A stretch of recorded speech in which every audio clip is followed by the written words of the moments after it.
Yo, yo, yo. Welcome back. Welcome back to another episode of the EJ and J podcast. Thank y'all for tuning in. Thank y'all for listening. Jay, what's going on, man?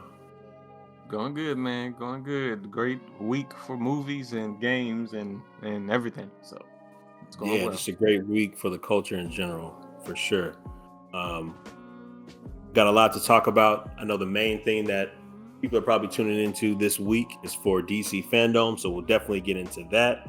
We'll get into some brand new news that came out today, which is the trailer drop for the new GTA Definitive series. So we'll talk about that and see what we liked about or what we didn't like about the trailer. We'll go ahead and talk into Marvel pushing back most of their movie dates for 2022 and some in 2023.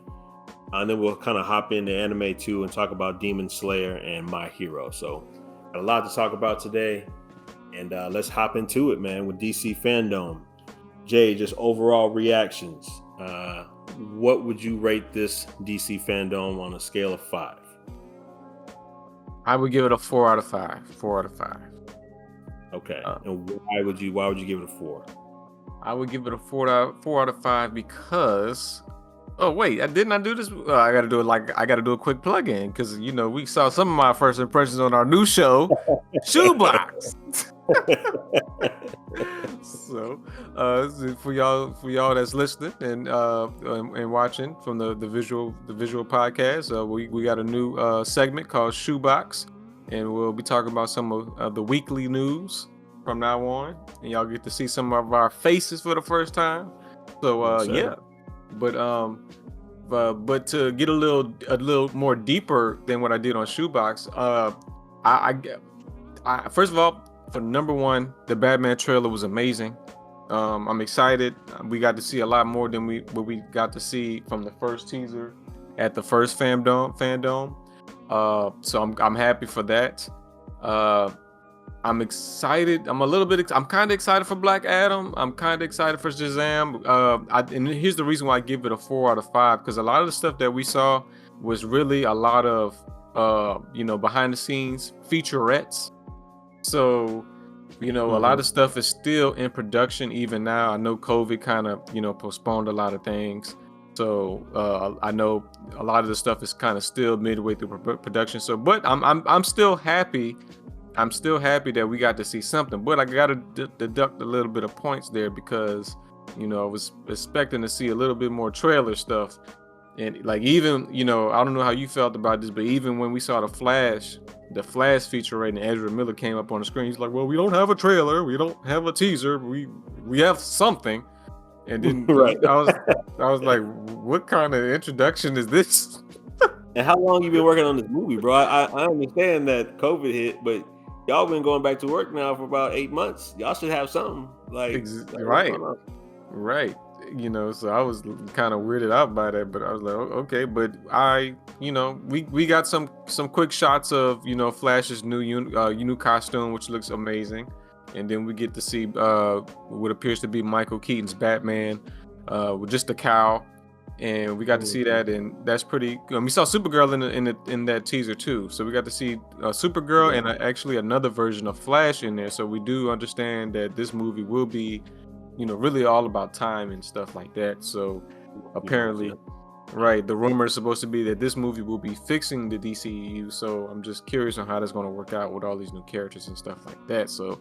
Black Adam looks great. The trailer is great. Also, by the way, my homeboy, I don't know if you remember, EJ, but there was a black guy that kind of got scared. He had a little assault rifle in his hand. That's my homie Phil Forney. He's an actor and he's been doing a lot of work. He was actually in Loki, this recent Loki television series. So he's been grinding, man. He's been doing work. He's actually one of the big bros that when I first started getting into the film industry, me and him had worked on a couple of films early on in my career. So nice to see him on a big screen continue to do his thing.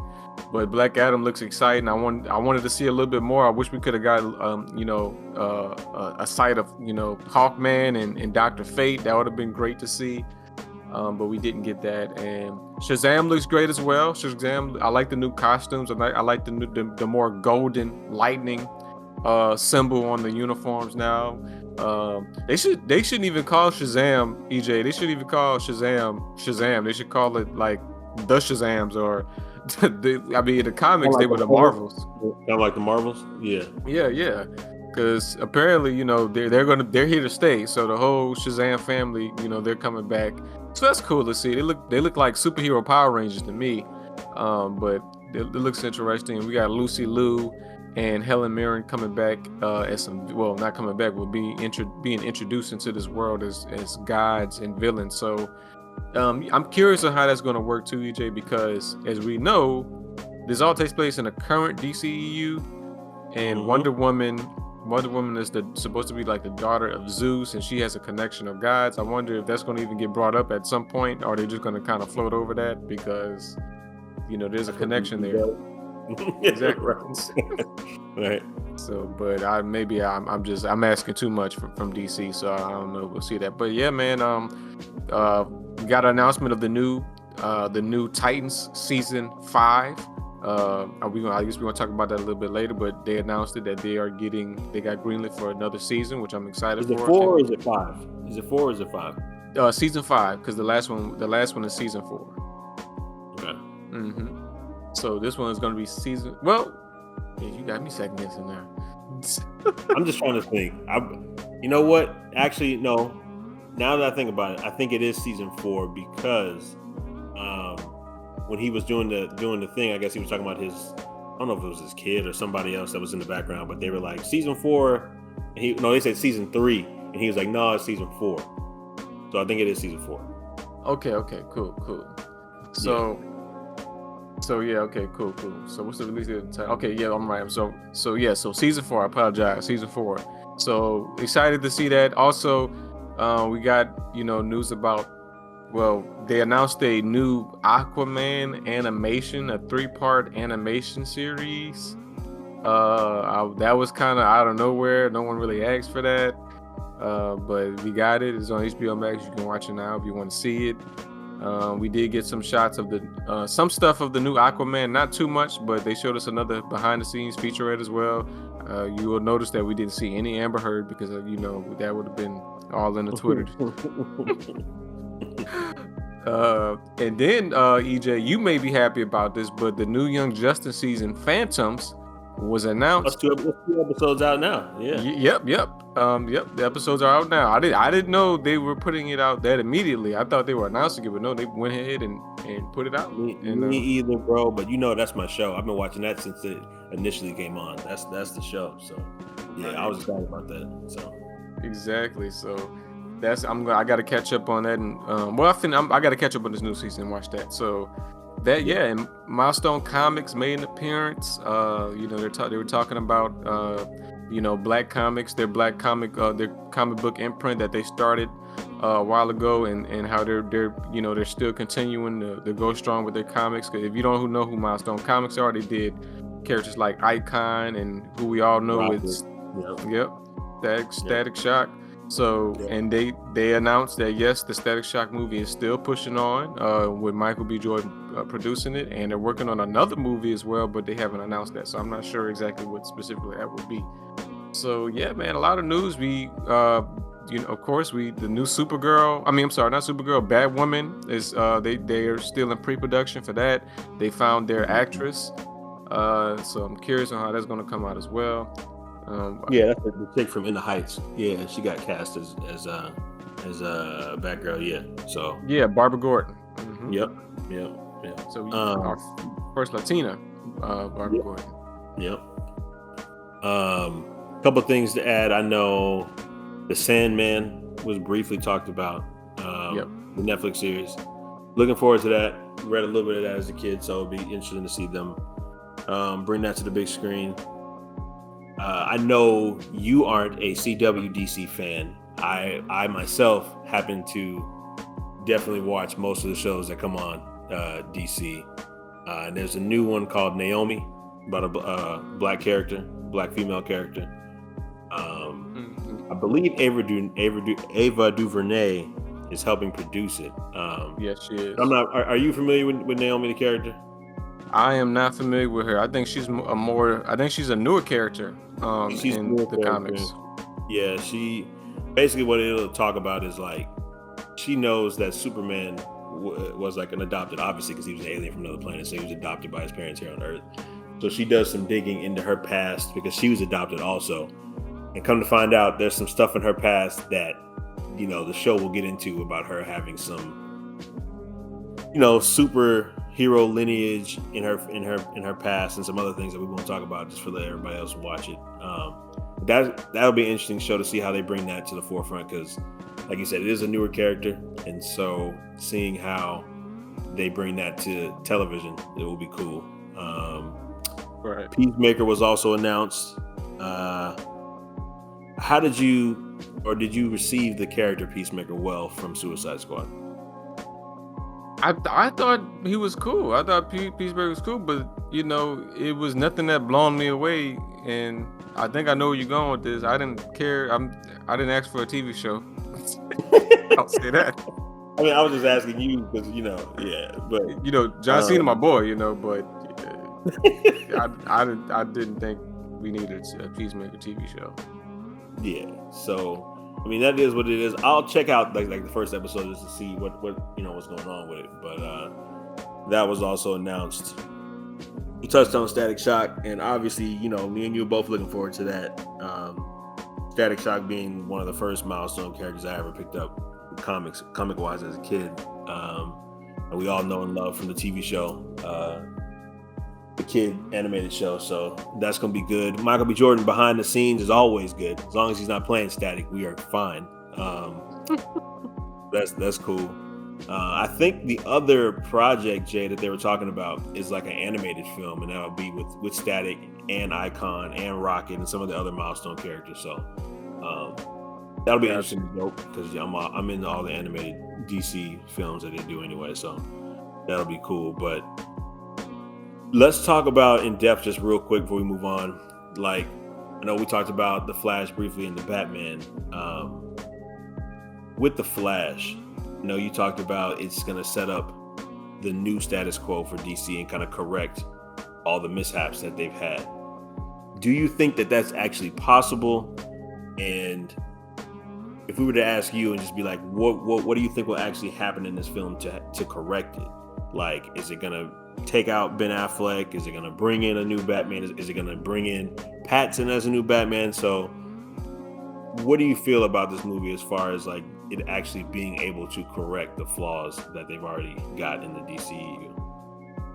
Well, before I answer that, let me add that I did read an article just recently, and they said that this article basically revealed that Michael Keaton is going to be the new, that once this merger and once the events of this Flash movie happens, that this new DCEU will the Batman will be Michael Keaton's Batman, where apparently he's going to be play more of a mentor character and maybe mentor Barbara Gordon's Batwoman character. That's what I read. I'm not sure if that's true or not, but let's just say that it is true. I mean, there may be some truth to it because at the same time, I do not see that Robert Pattinson Batman fitting in with characters like Shazam, Black Adam, Wonder Woman, because this one is a little bit too more gritty and realistic, and this is more going that Batman is like more Christopher Nolan than Ben Affleck's Batman. So I just don't see how that can work. Those two universes can join together. So I think the Batman with Robert Pattinson is just a whole separate thing by itself, kind of like what they did with the Joker movie with Joaquin Phoenix. So I think that's just, those are going to be pushed to the side, and that's going to be just part of a whole different kind of imprint in DC's film catalog, where they just have darker takes on some DC characters. But to answer your question, though, I think, my assumption is that following the events of this Flash movie, we're not going to have Ben Affleck's Batman no more. We're not going to have him anymore. We're going to be introduced to a potentially new Superman character, whether he's the Black Superman that they're working on or not sure.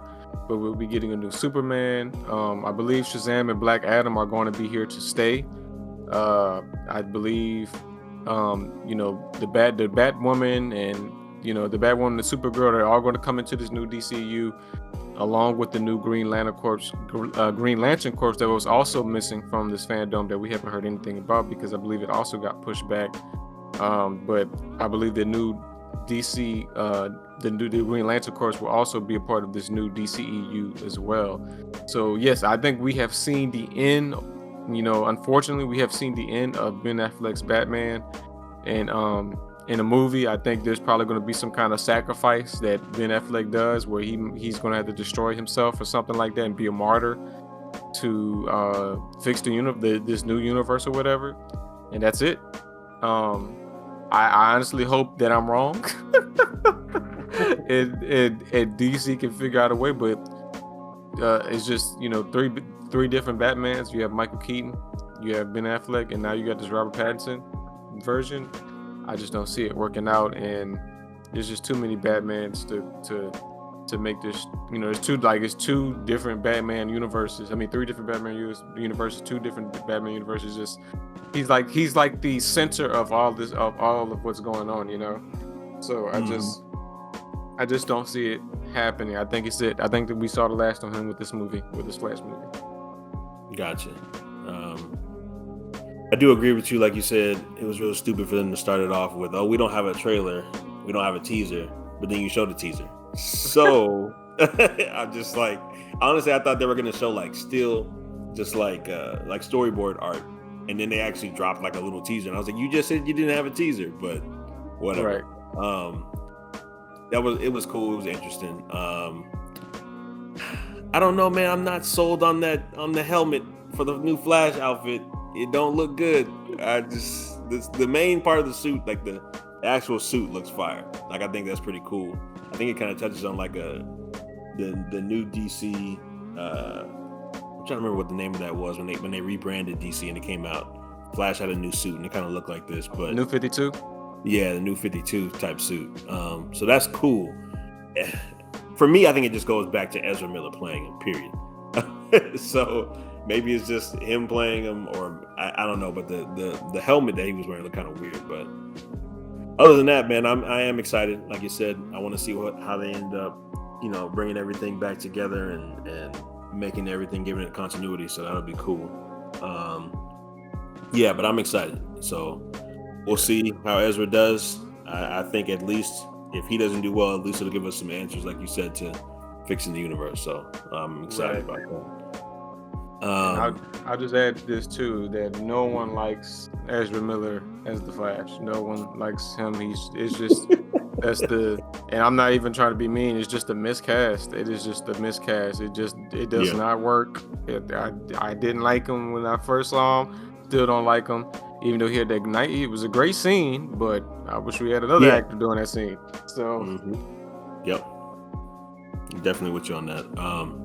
Real quick on the Batman, it's crazy. Two years in a row, we've been blown away by the trailer that they dropped for the Batman. It's crazy because like when they first did for the last two Batmen, I think the world reacted kind of crazy to both. Like when I first heard Ben Affleck, I was like, really? And then, watching the movie, Ben was actually pretty damn good as Batman. And then when I heard Robert Pattinson, I was like, what? So, but seeing him in the trailer, man, it looks like he might be able to pull it off. I will say Ben Affleck, to me, is a better Bruce Wayne than he is a Batman. So I'm interested to see with Robert Pattinson, is it going to be like the same thing? Like he's good at one and not good at the other? Or is he, does he kill it, both ways as Bruce and as Batman? So that was really cool. I'm interested to see how they do with the Riddler. It looks like a cool concept. It kind of gives me Gotham vibes a little bit. This whole show honestly gives me Gotham vibes, actually. I mean, the whole movie gives me Gotham vibes. So that's exciting for me as someone who actually watched Gotham. So I'm excited about that. I love the car. Love what they're doing with the Batmobile. What do you think about it? Yeah, but this is supposed to be year two Batman. I think this is I will say this is that I don't like. The only thing I don't like is that the director is saying, when we're seeing him do more detective things. I thought the Christopher Nolan Batman did a bunch of, in a way. I think he did do a lot of. Well, maybe he didn't. Now that I think about it. I mean, he wasn't. Okay, so when they say detective things, what is he actually getting into? Like, it's going to be like the Arkham games where like he's analyzing clues and using spotlight treatment on stuff to find like different things. Like, what does he actually mean by that? Because Christopher Nolan's Batman did do that to a degree. They didn't show all the steps, but they said what he was doing. Right. So I'm just, this and just from the trailer, I'm not seeing a whole bunch of detective shit. It's looked like it's a lot of action. Yeah, that's basically it. So, not complaining. It looks good. I'm just saying. I think they're just saying that. They're just kind of saying that it just to try to get you excited about something. But now I think we've seen a darker Batman before. It's been done by Christopher Nolan. So I'm just curious, but. I do like to take on a more serial killer, like a more grounded character with the Riddler. What he's trying to do, make him a serial killer, and Batman has to investigate on who he is. And then I think there's kind of some little Easter eggs that this may be going into the Court of Owls. So yeah, man, interesting. For sure. And then we'll end it real quick. I know Black Adam had like a minute teaser.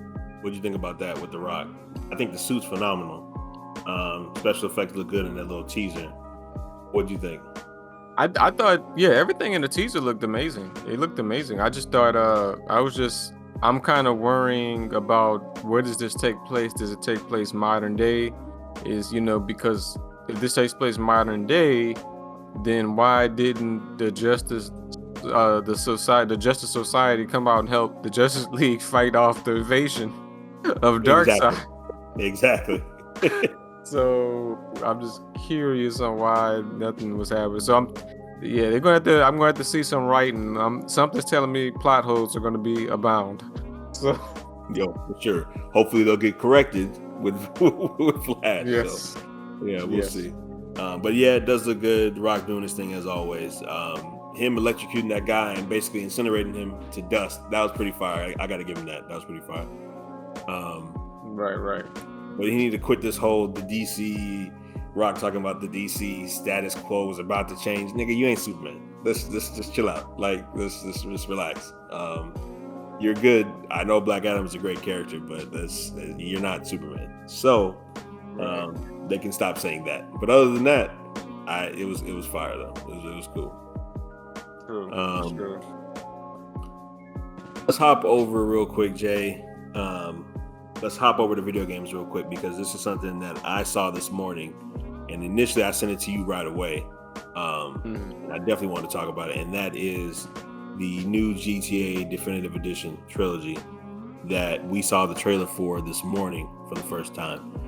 Did you see it? And if you did, what were your thoughts on it? I did see it, and I was not impressed at all.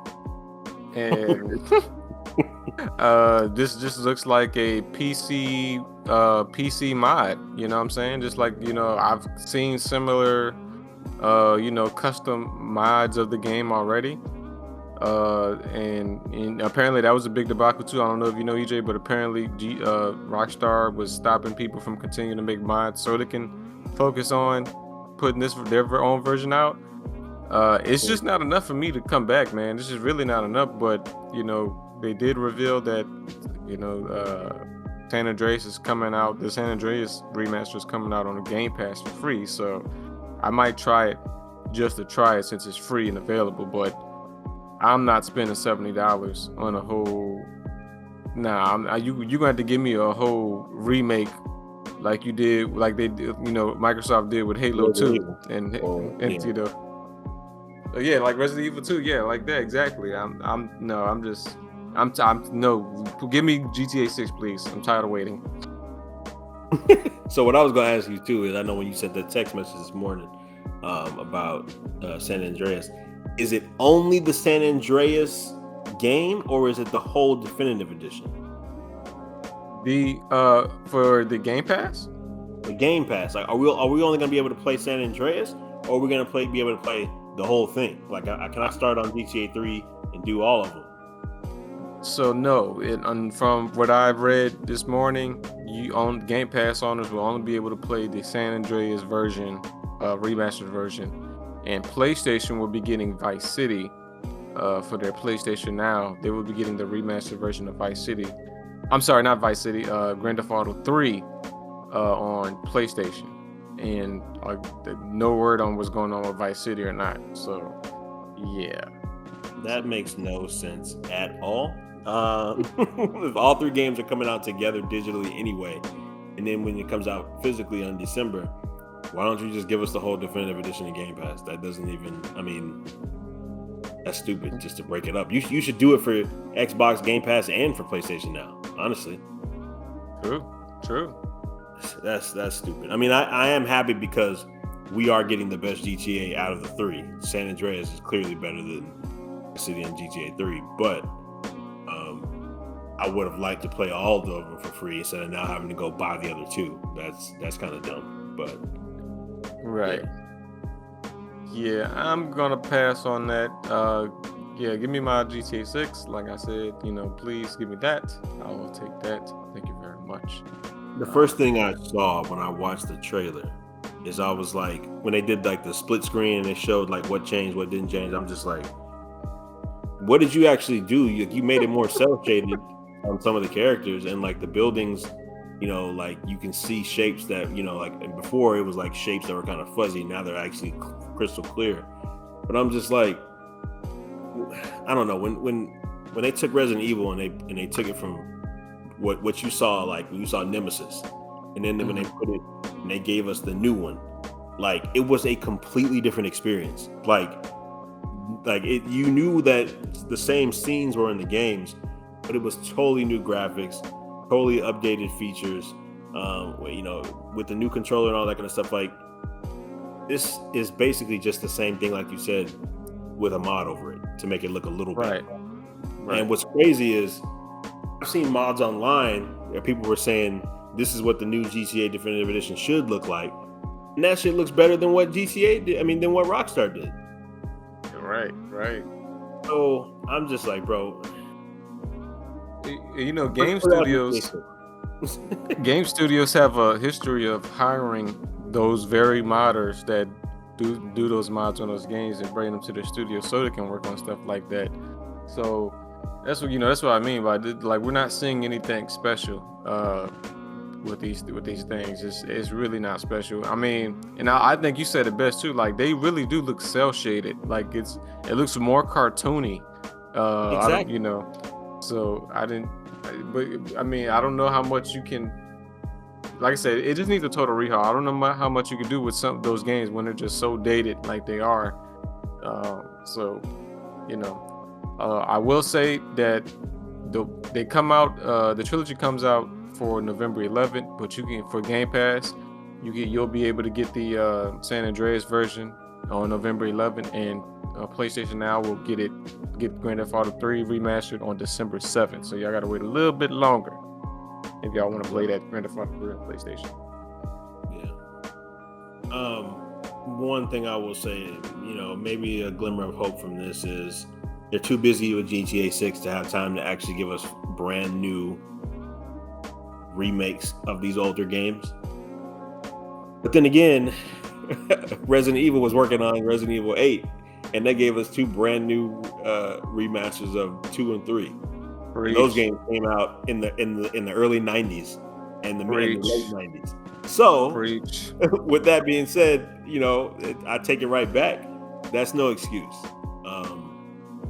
So all I can say is, like I've been saying, GTA 6 better be a hell of a game. That's all I'm saying. Like, it needs to be a game to where we're doing what we're doing with GTA 5. We should be playing that game for 10, 15 years.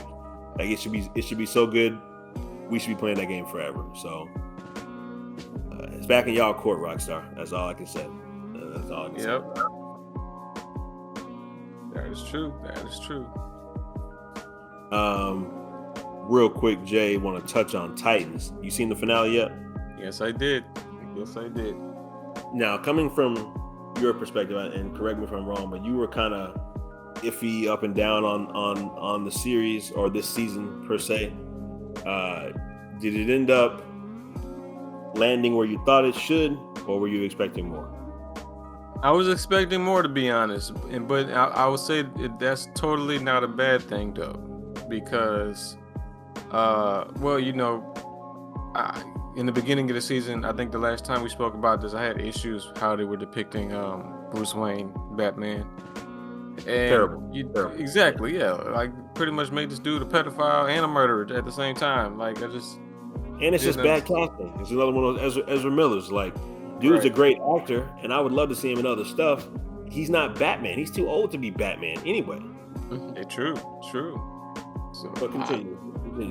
But yeah, I just didn't understand that. I would say another big thing that kind of bothered me is that I just don't see Batman standing aside, not doing anything while Gotham is just being destroyed, and and Scarecrow is just sitting there doing his thing, and Batman is just sitting to the side letting the shit happen. And then he I mean, you can you can talk about the episode and recap it, but I just didn't like how all of a sudden he came out of nowhere toward the end, and he gets to see, he's driving thin, seeing all the shit that happened, and he just the whole time he was on the sidelines not doing nothing. That's just not Batman to me. I just didn't like that.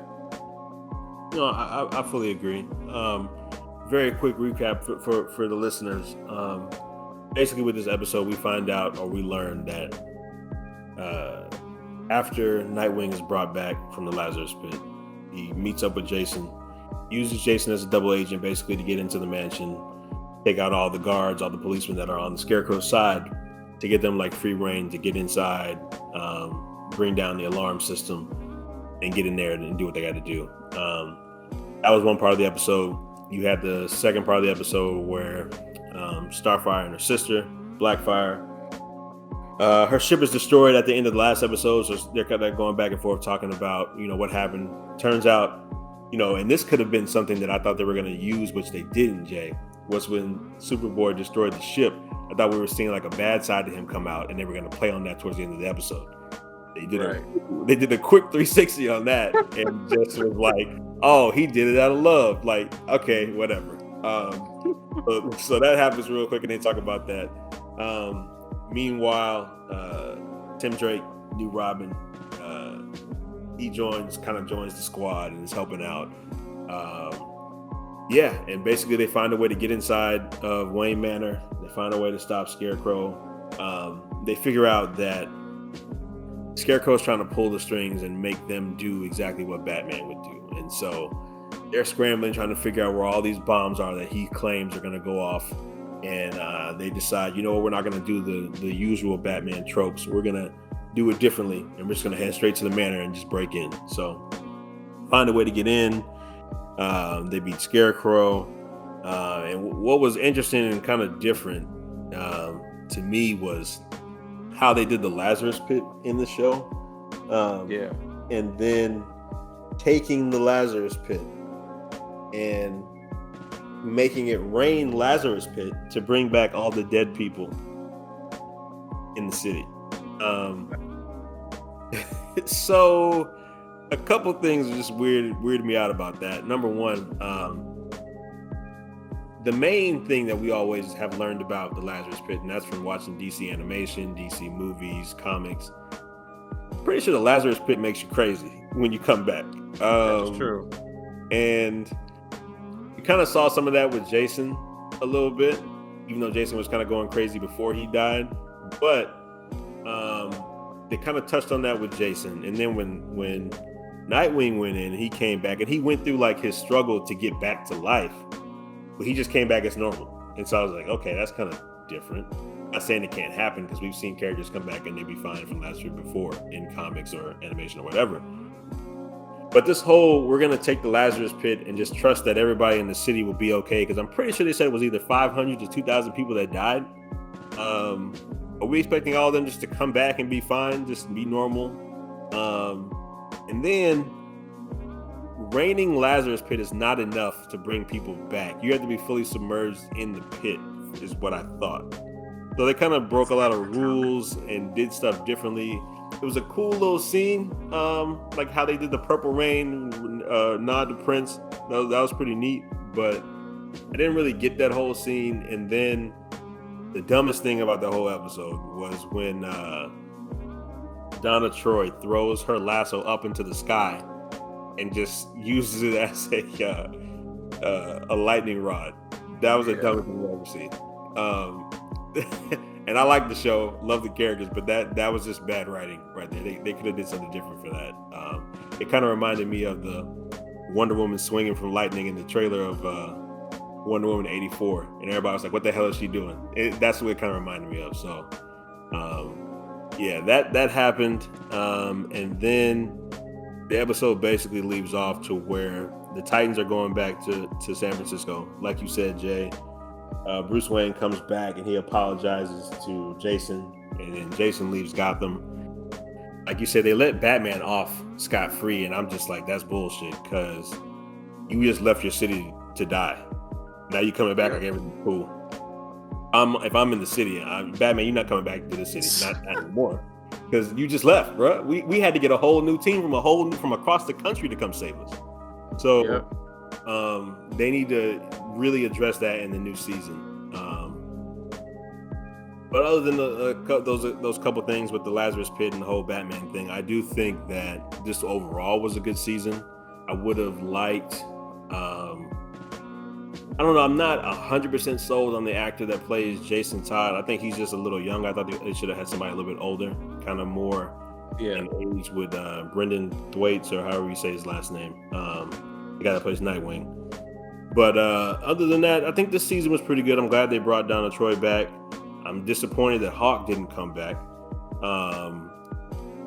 And I'm wondering, maybe because they didn't even touch on this at all, but when they had the whole Lazarus Pit raining thing, does that mean the Joker's gonna come back? Because that would be an easy way to bring him back and clear Batman's conscience with him coming back. So I'm assuming what the Lazarus Pit juice seeks down the grave and activates there's a reach, but I wouldn't be surprised if the show did that. So I would not be surprised. And so that's because I'm trying to think like they think, and I'm just like, that would have been an easy route for y'all to go to bring the Joker back and use the Joker as a big bad next season. But who knows? They still might do that. Overall, I think I'll give this season 3.5 out of 5. It was decent. I think they could have did more.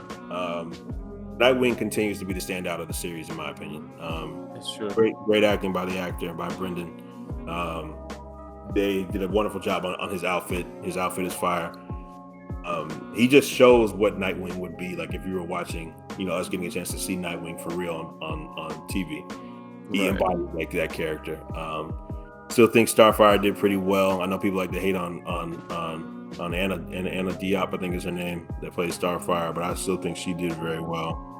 Blackfire was a welcome addition to this season too. And I still think that they need to do more with with Beast Boy, because him turning into a tiger every episode is not doing it for me. That's true.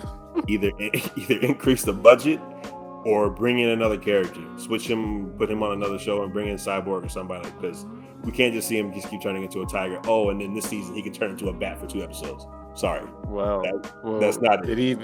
Did he even turn into a bat? Because he supposedly turned into a bat, and we don't even get to see that. All we see is that he just happens to be on top of the window, climbing in the window, and he had just I guess he just transformed to a bat and untransformed to a bat off screen. I was like, okay, this is ridiculous. This is what happened, Jay. They didn't have budget for the finale. They used all the budget for the Batman. For the bat in episode 12. We saw him turn into a bat in episode 12, but we didn't see it in the finale because they ran out of budget. So, dude, I can find some free assets online, and I'll make y'all the bet. Call me up if y'all need some help. I'm pretty sure we could figure something out. Y'all. I just don't agree. I would say I want to say this before we leave off. Just some quick things that I had issues with. For the most part, I did enjoy it too, but it gets a 3 out of 5. But I will say, to me, this was the weakest season out of all of them. I agree with you. Anna Diop, Starfire was great. Brandon Thwaites probably the best Robin ever depicted in live action. Had no issues with him. Beast Boy, of course, I love the actor, but we need a bigger budget for the special effects. Unfortunately, it's not his fault. He can't do anything about it. I agree with you. Red Hood is young, but I think the guy that plays him is great for the most part. But I think they kind of rushed in with the Red Hood too early. We talked about that before as well.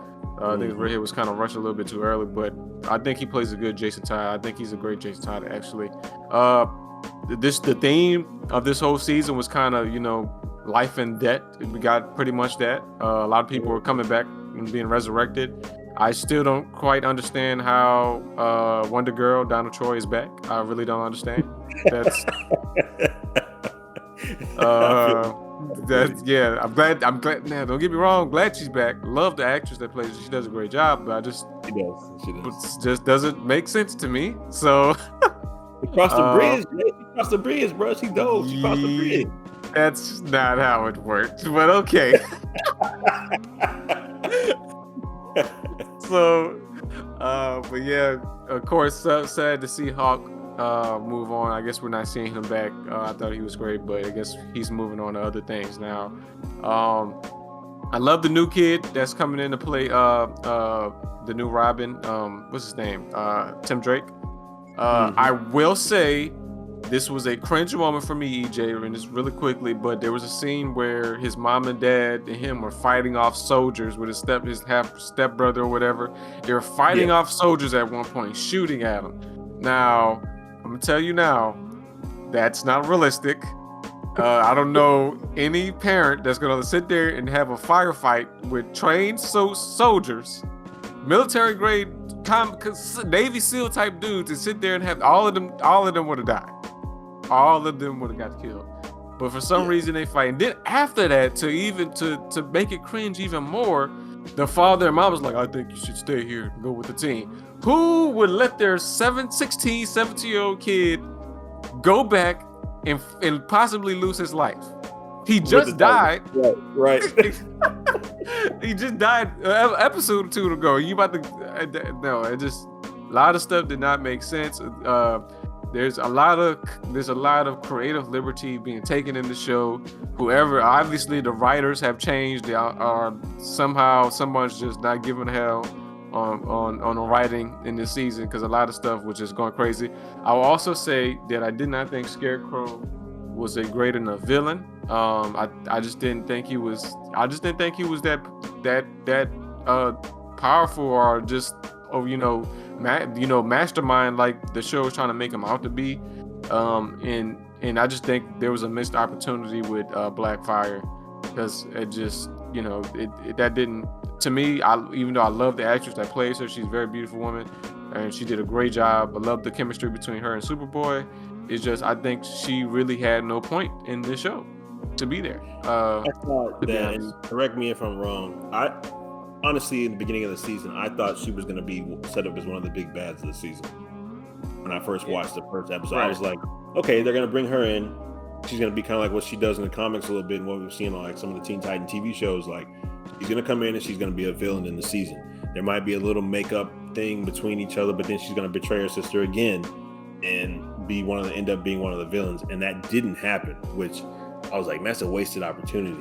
Not saying I didn't enjoy the part about her making up with Starfire, and we didn't even get on the whole Starfire didn't really have her own powers thing, because that was BS. But we'll skip over that, because now she has Blue Fire. Well, anyway, they went the positive route for that relationship, which is cool, but it's not what we're expecting from that type of character in this universe. So I do agree with you on that. I think it was a wasted opportunity. Great actress, great character, great chemistry with with Superboy and with Starfire, but it could have done more with her storyline for sure. Right. So I hope they come back a little bit stronger, and I hope they I hope they, we see Tim Drake. We're going to see him eventually become the new Robin. I thought it would have been cool to have a scene where Bruce Wayne, would have maybe, had a talk with him and it's like, hey, I'll take you on or whatever. But apparently, it looks like Tim Drake is going to train him and just make him the new Robin. I would not be surprised. He can't train him. He's too old, Jay. Hey, how you gonna train him? He ain't even Batman anymore. Kill somebody. He should be in jail, honestly. True. So I mean, I don't even know what they gonna do with that. I mean, how you gonna train somebody when he should definitely be in jail? Like, he killed the Joker. They know he killed the Joker. They said it on the radio, and now he's just back chilling at Wayne Manor. That is true.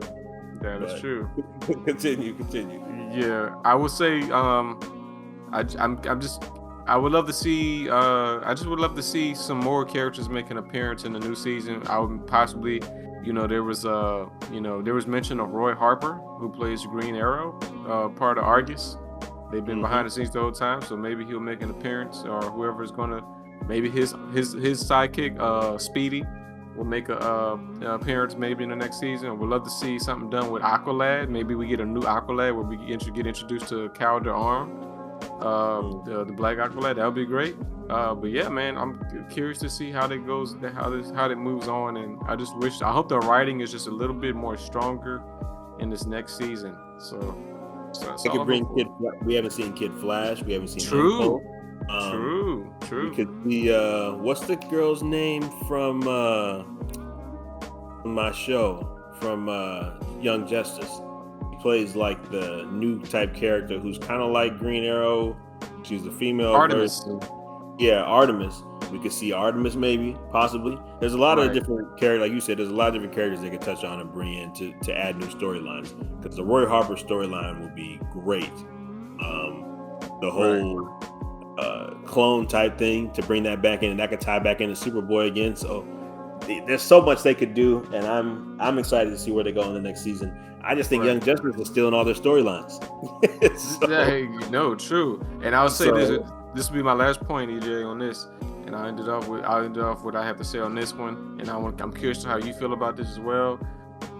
In the next season, Raven needs to get a more defined and a role of growth, because her character is essentially pointless in the show. She's not Raven. She's not doing Raven shit. First of all, there may be an issue with a possible miscasting there as well. You can see, because she's too young. She's really young. She looks like she's 13 years old. She may be older, but she looks like she's like 13 years old. And then they're trying to kind of sexualize her a little bit, wearing her, having a shirt on with her breast kind of poking out a little bit. But this is not Raven, and she only appeared like within the last 3 episodes, last 3 or 4 episodes. She was out the majority of the season. We just need to see more done with Raven. I would love to see a storyline where we get to see her be able to control her powers. Come on, we're going into season 4. This girl still don't know how to control her damn powers. Come on, man, let's get this shit. Can we move on? So, my thoughts on what you just said. I agree with one thing you said, and I disagree with the other. I agree that we need to see Raven doing more Raven shit, and we need to see a better story arc and storyline for her. I think we saw a lot of her in season 1, so I guess they were trying to figure out a way to talk about other characters in season 2 and 3. But we need to get back to where she's an integral part of the story, and like you said, and not just trying to bring somebody back from the dead. That you can't just show Raven is a main member of the team. She cannot be in 4 episodes of a 13 episode season. So 100% agree with you on that. Now, with the casting of the character, I was with you in season 1. I was like, Raven looks like she's 9 years old. This isn't going to work. Raven's grown up. I don't know. I definitely saw in this season, I was like, she looks like she's possibly 16 years old now. She actually looks older. She was really short in season 1. She's taller than Beast Boy is now. So like, I can see the character is growing. So I don't mind the girl that's playing her. She seems like she's doing the best she can do with the material that they give her. But I do agree, more defined role. They need to explore the relationship between her and Gar more, because we know that that's a serious relationship that they have in the comic books. and in all the shows that they've ever put out about Teen Titans. So it's cool. It would be cool to see that, and maybe introduce Tara in this next season, because that could be like a thing that comes in between Raven and Beast Boy. So I mean, we're just throwing stuff out here. They could come pay me to write next season, because I would clearly write it if they want me to. So yeah, better story for her. And I'm cool with the actress. Don't really have a problem with her, because I can see like she's actually growing up in front of our eyes. So I'm cool with that though. Gotcha. Well, to season 4. I'm glad they got greenlit. Can't wait to see what they come up next. For sure, definitely. Moving from DC to Marvel, let's talk about these movie dates real quick. For anyone who's been keeping up with the news this week, Marvel has decided to push back all of their dates for 2022 and for the beginning of 2023. So some of the new dates that you will probably see or have seen by now, the Miss Marvel show was supposed to come out at the end of this year, and it now has been pushed back to 2022. No final date for that has come out, except for just pushed back into next year. Doctor Strange has been pushed back to May 6th of 2022. Thor Love and Thunder has been pushed back to July 8th. Black Panther, which is supposed to have a summer release, has been pushed back to November 11th. And The Marvels, which is supposed to come out in winter of 2022, has been pushed back to February 17th. With Guardians of the Galaxy moving back a couple months to May 5th in 2023, and Ant-Man and the Wasp moving back to July 28th of 2023. So those are the big movies that have been pushed back for 2022 and moving into 2023. Jay, how did you feel about this initially when you heard the news? I was sad, to be honest, because I was really looking forward to seeing this new Doctor Strange 2 movie, and now we got to wait a little bit longer. And now we also got to wait a little bit longer on the Black Panther sequel. So yeah, I was kind of bummed out, but they also say that most of these dates, I mean, this move change won't really affect the Disney Plus projects, and that they're still, well, some of their dates haven't been finalized, because of course we're getting She-Hulk and Moon Knight, and some of those the dates haven't been released for that, but apparently they're still going on as planned. So hopefully we'll still have some Marvel content to keep us busy until we actually see the movies. But yeah, I'm kind of bummed out that we got to wait a little bit longer for these movies now. Yeah, I'm on the same vein as you, bro. I'm happy though that we didn't get like a Spider-Man pushback, because that would have killed me. So I'm happy that Spider-Man is still coming out in December. We still get the Eternals November 5th. I don't know about you, but I'm not gonna say I'm not looking forward to it, but it's a show that I definitely probably won't watch week to week, and that's Hawkeye. How do you feel about Hawkeye? I'm indifferent, but I think Hawkeye is given a lot of disrespect, so I want to see him, go out with a bang, because it looks like, this may be the last time Jeremy Renner possibly plays this character. So I want to see him go out with a bang, and I just hope the story is good. I'm kind of thinking it's going to be somewhat of a mist of Falcon and the Winter Soldier, more grounded superhero story, which I'm completely fine with. So I'm intrigued. I'm gonna be watching. I'm gonna be watching weekly. So I just hope that we get to see more. Just some more Easter eggs and stuff, and keep us, thinking about, just keep like how the other show's been. Just give us some more stuff to be excited for every week, and we'll be great. So I'm cool. I'm on the fence waiting. Doctor Strange, like you said, was pushed back to May, so I think it was supposed to come out in February. So we're getting about a 2 to 3 month pushback on that. That'll be really cool to see that movie, and like you said, waiting an extra 3 months. I'm just glad that they didn't push stuff back like into the end of next year, because it's kind of like the schedule was already pushed back enough with COVID. We were supposed to have most of the movies that we're seeing on this list supposed to be out by now. So as long as it's only a 2 to 3 month pushback and not like a 5 or 6 month pushback, I think I'm okay, but I will say I think I was with you initially when I first saw it, and I was like, nah, not another pushback because we've already had so many from movies recently. Um, so Right. yeah, I think maybe they're working on something good. We'll just have to see, what the exact reason is for it. But 2 to 3 months, I don't think will be too bad. Speaking of Spider-Man, I want to touch on this with you while we're talking about this character.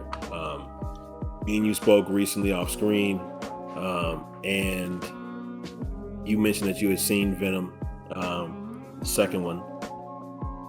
I haven't seen the movie yet. I do want to know about the end credits because honestly, that was the only reason I was going to see this movie. Was going to see Venom was to see the end credit scene. So, right now, spoilers for anybody listening. Spoilers once again.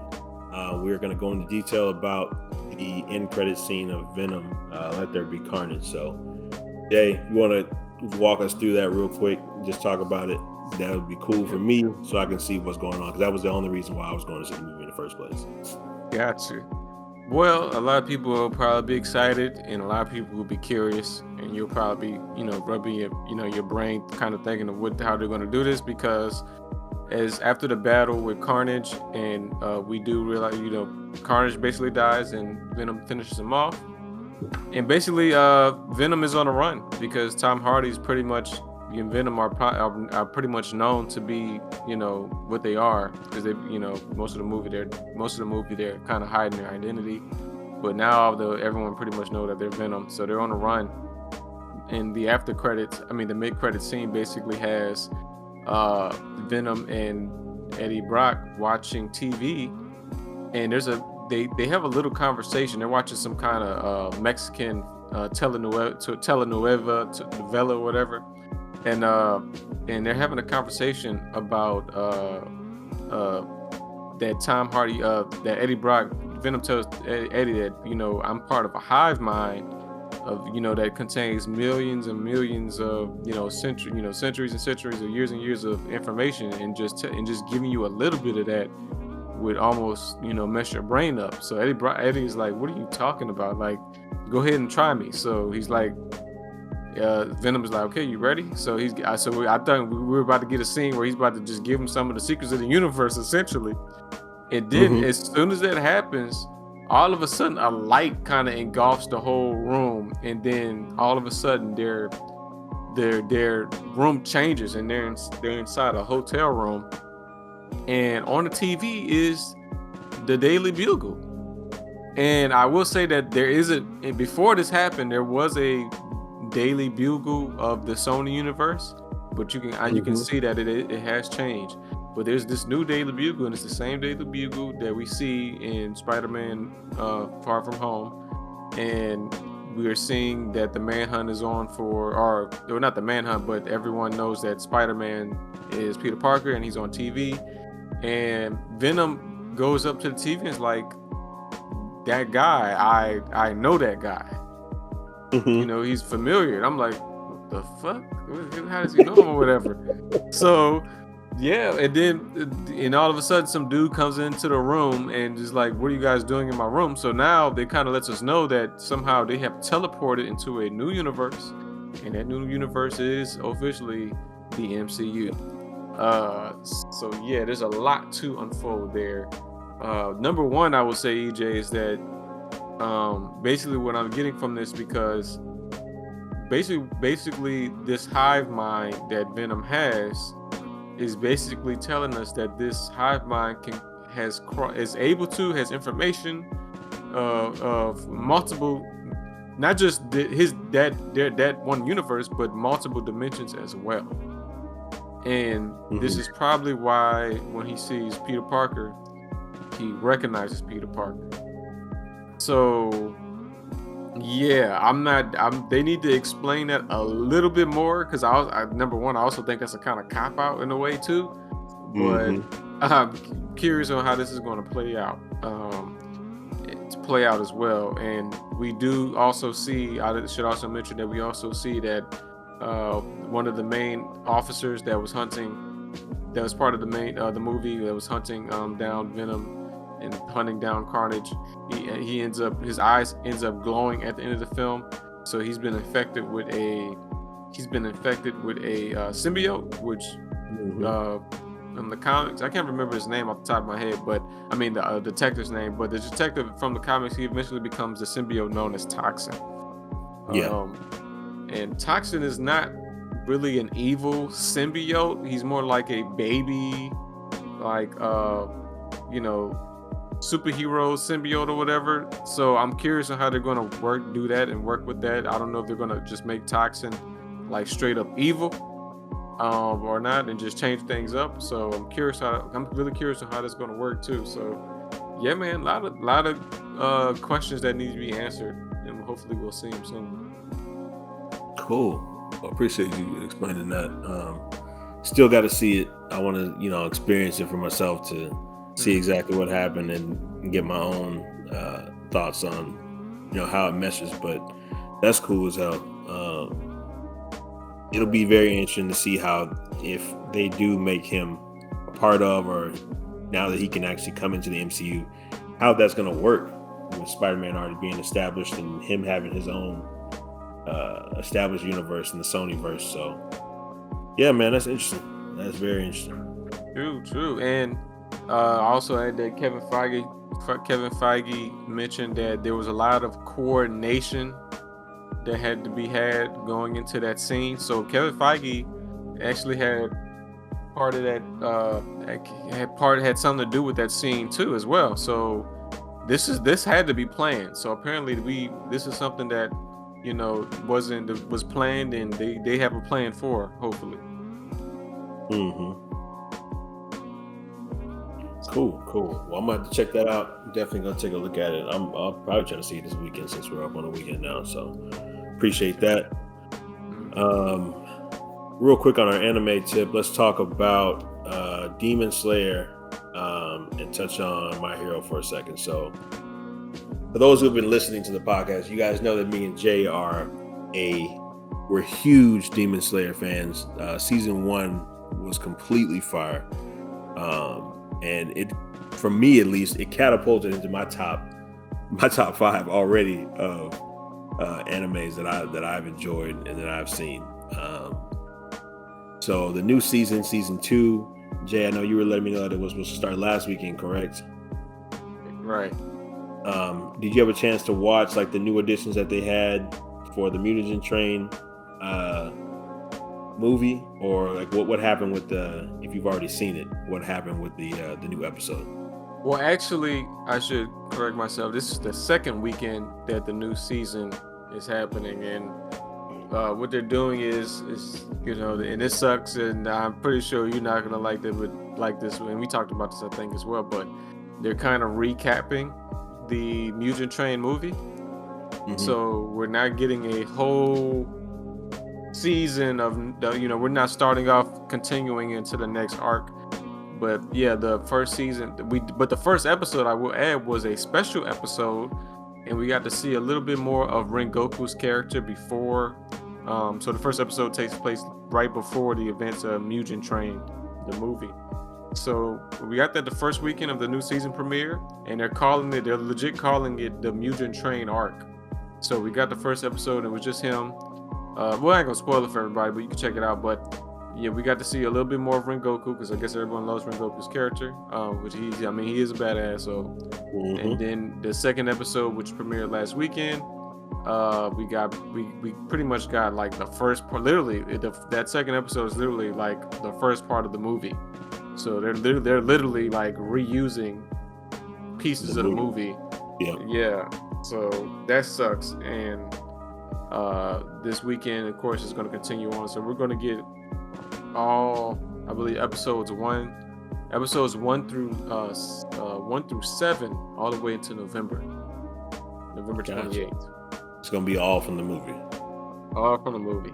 Yes. Yeah. Unfortunately. Okay. I've only seen it once. I know you've seen it multiple times, so I guess for me, it'll be kind of going back, just revisiting it. So I don't think it should be too bad for me. But I do agree with you. It would have been better just to start off where we left off in season 1 and start off from that point instead of going back recapping the movie again. But for those who didn't see the movie, I guess it's cool for y'all. Y'all can just keep up with the arc and then step right into the new episodes of season 2. So that's what's up, man. Mm-hmm.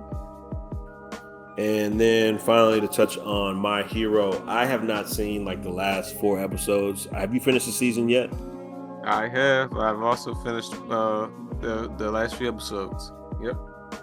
So what did you think? Because I was thinking that this season was really strong up to the point to where I'm at now.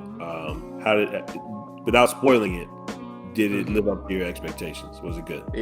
Yes, it did. It did. Shit gets real in this season, and shit is going to get realer in this next season. So I'm excited. You know, I'm not gonna spoil anything, but I'll just say that these characters are now, they're really kind of stepping into their own now, because a lot of the stakes are getting really high. So you still got the school aspect shit of it, and I think a lot of people kind of like that. They like the school aspect shit, but it's getting to a part in the story where fuck the school shit, excuse the language, but fuck the school shit, like people get killed. So right. So yeah, it's getting exciting, and I'm liking this. I'm liking we got a lot of lore in this season 2, so I'm glad that we got a little bit more of the lore on and the basis of some of these characters, their goals and some of the roots of their powers and stuff like that. So I'm really excited for the next season, and I believe that's going to be starting early next year. So can't wait. That's what's up, man. I mean, the all for one for all lore, I don't know if that's what you're referring to, but for me personally, that's fire. Going back and seeing that and how that all ties into All Might and Deku specifically. And then just seeing what's been happening with his powers and the way that he's learning how to do certain stuff, and them bringing what's my boy's father into the picture as like the main hero right now. Todoroki's father's I like to call him I get their damn names all the time. Yeah, I just call him Human Torch because that's basically what he is. Endeavor. Yeah, Endeavor. That is a fire name, though. I ain't gonna lie. Endeavor's fire. That's a fire name. No pun intended. But yeah, just seeing them bring him more into the forefront. Obviously, Todoroki's my guy, so him and his dad, that's cool. So yeah, I'm looking forward to the end of the season. Now I gotta watch it this weekend since you tell me it's good. So I'm gonna have to finish it and then watch that movie. So yes, sir.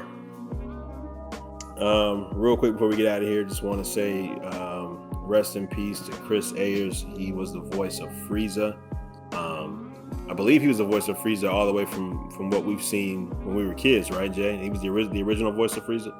No, he wasn't. He was the second voice. He's the second voice. I think he was the voice of Frieza from 2009 to 2019. So he did the remember when they came out with Dragon Ball Z Kai, and they kind of redid it with some new voice actors. So I think he started from that point, and then he has been Frieza from that point. But yeah, gotcha. Well, definitely rest in peace. We heard this week that he had passed away, so definitely wanted to pay our respects to him. Voiced one of the best anime villain characters of all time. So, yeah.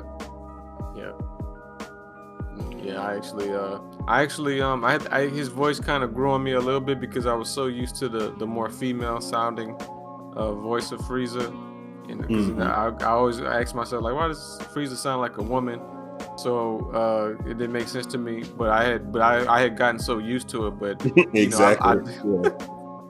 But I did like Chris's version of Frieza too. I think he was a great addition to Frieza's list of voice actors, and he did great in Dragon Ball Super, and especially in this last arc. So yeah, rest in peace, man. Definitely part of the childhood, well, adulthood now. So, but yeah. Yeah, for sure. But that concludes our episode for this week. Thank you guys for listening and tuning in again. Don't forget to like and subscribe. We got a lot of great things going on. As Jay mentioned, Shoebox, something that we're going to be doing once a week towards the end of the week, just recapping all the latest news in gaming, sports, pop culture. And like you said, you'll get a chance to see us. We're doing some big things, and we got a lot coming up here at the end of 2022 and moving in 2021 and moving into 2022. So stay tuned, and thanks again. We'll catch y'all later. Peace. Peace.